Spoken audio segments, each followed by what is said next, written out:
So, for obvious reasons, collusion has a bad name. But there have been times and places, and indeed it's still true today, where governments have allowed oligopolistic firms to collude. Even though that might not be in the interests of consumers in the short term, governments have made the decision that the long-term benefits of allowing collusion kind of outweigh the short-term costs. So why might that be? We can loosely divide it into two broad categories of reasons. So one is kind of macro reasons, and one relatively well-known set of permitted collusion centres around what are called depression cartels.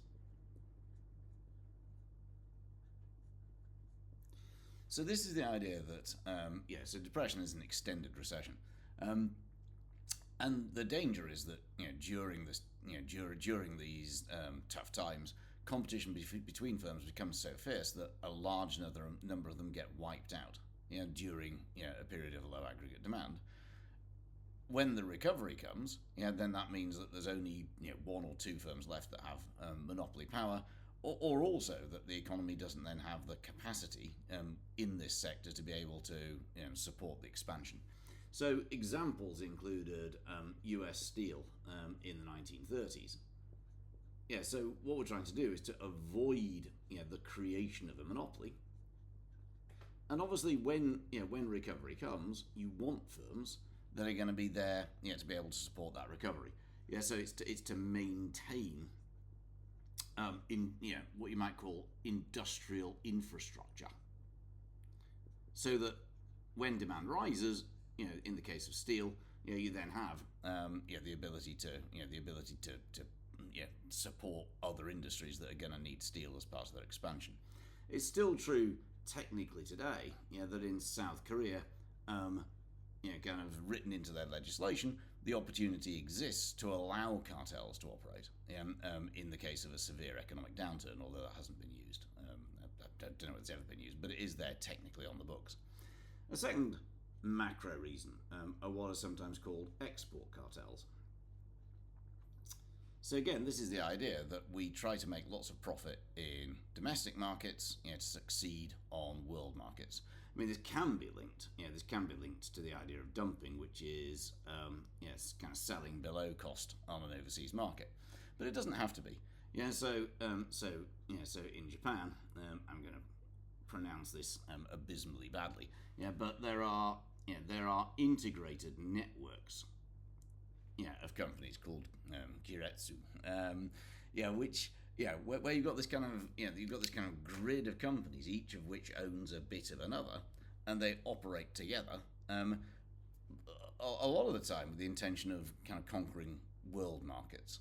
So prices may be high locally, but the government judges that the benefits to kind of growth, profits, exports, and so on, and the jobs that creates, outweigh the damage that's being created domestically inside the market. So supporting businesses so they can continue after an economic downturn, kind of benefiting the economy as a whole through exports, are reasons that down the years governments have allowed cartels to take place. At a micro level, the EU, in fact, has circumstances under which, again, it will allow cartels to take place, collusion to take place, because, again, it believes the benefits outweigh the cost. Under EU law, last time I looked anyway, there were two sets of permitted cartels, or agreements between firms. So at a micro level, one, there were what were called horizontal agreements. And these so horizontal is linked to the stuff on mergers, kind of two firms at the same stage of production. And it tended to be to do with things like research. So there are generally there are agreements that allow, for example, pharmaceuticals companies to share information. I don't know the full ins and outs of it, but you can see how it makes sense. That within the field of science, companies should be allowed to share their findings, so that we don't end up just all trying the same solution that then doesn't work. So there are some agreements, and obviously when you think about COVID and that type of stuff, we obviously want firms to be able to cooperate. So there are times, again, under EU law, where you're allowed allowed to share information and collaborate to an extent, even though you're supposed to be competing within certain horizontal contexts. And there are also there are also some agreements in place for what are called vertical agreements. And again, this is to do with the idea that it might be an agreement between firms that are at different stages of production. So, a supplier and a retailer, for example. The example that is given by the EU is within the car sector. So the car manufacturing and retail sector. So if you are a manufacturer, what you're doing is you're selling increasingly sophisticated and complex cars that are going to need servicing. But you yourself don't do the servicing. You rely on a network of garages to do that. Garages, they can make some money from servicing, and they can make some money from selling cars.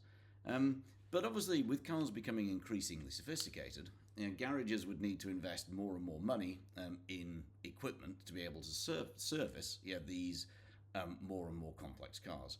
And therefore, what the EU has allowed is for garages to have a selling monopoly on a particular brand of cars. So Ford, for example, or other car companies, are able to say to a garage, we will give you a local monopoly over selling cars, provided that you then provide a full set of service, so that the buyers of these cars can then have them looked after in the way that they need to be able to. So again, what the EU is saying is that we are going to suppress competition. We're going to allow agreements between related firms at different stages of production, because we believe in the end that although it reduces maybe competition in car selling, the net benefit for consumers, being able to buy a car, have it professionally, properly serviced by mechanics who are trained with the right equipment, kind of outweighs any of the costs that are created by the loss of competition. So, although collusion, so I think this is a good point to make, which is when we talk about oligopoly, we often say, collusion, they're going to drive up prices, it can be bad for consumers. But actually, there are circumstances in which governments have decided that allowing collusion is actually the best option.